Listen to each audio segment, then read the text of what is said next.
Pada kesempatan sekali ini saya akan menjelaskan tugas manajemen rumah sakit.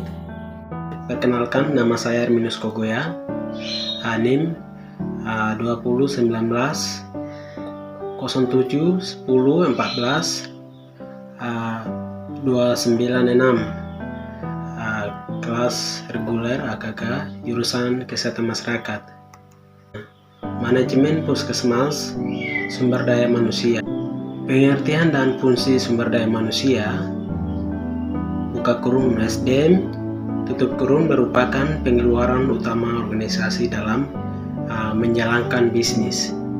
Inti manajemen SDM lebih menenangkan strategi perencanaan dalam pada penyelesaian segesa atau masalah.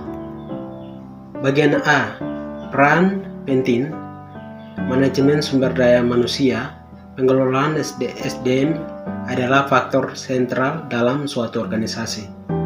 Bagian B, peran administrasi manajemen sumber daya manusia. Bagian C, peran operasional manajemen sumber daya manusia. Bagian D, peran strategi manajemen sumber daya manusia. Model manajemen sumber daya manusia. Program dalam pedoman kegiatan perencanaan sumber daya manusia. 1. Perencanaan sumber daya manusia. 2. Desain dan analisis jabatan. 3. Struktur organisasi. 4.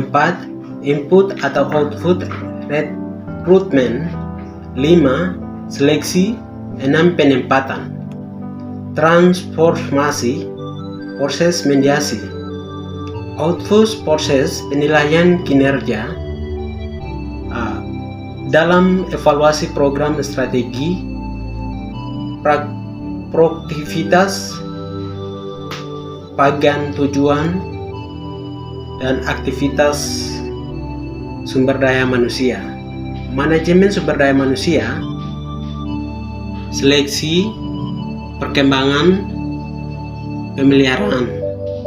Tantangan manajemen sumber daya manusia. Faktor internal organisasi. Misi, tujuan kebijakan, desain pekerjaan. Memperbarui desain pekerjaan, individu, teknologi, digunakan biaya atau anggaran. Struktur organisasi variabel internal terbuka. Menulis cerita tingkat. Wawancara, pengamatan, uraian jabatan adalah suatu daftar tanggung jawab atau laporan. A. Penting perencanaan sumber daya manusia. Perencanaan SDM dilakukan tujuan memperdayakan SDM secara efisien dan efektif, mengembangkan peluang karier yang lebih efektif, mengembangkan SDM yang berkualitas dalam memiliki kepuasan kerja, mendukung aktivitas SDM, tujuan organisasi serta tujuan individu secara efisien, membangun program rekrutmen dengan lebih ekonomi SDM. B. Tujuan perencanaan sumber daya manusia, membantu menentukan tujuan organisasi, termasuk perencanaan percatatan kesempatan kerja yang sama pada karyawan dan tujuan tindakan afirmatif. C. Memanfaatkan perencanaan sumber daya manusia. Secara umum, memanfaatkan perencanaan akan memberikan nilai-nilai positif bagi kepentingan organisasi. D. Elemen-elemen perencanaan sumber daya manusia. Tujuan perencanaan organisasi, audit sumber daya manusia dalam peramalan sumber daya manusia.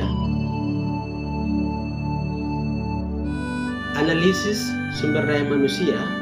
Analisis penawaran internal, analisis penawaran eksternal.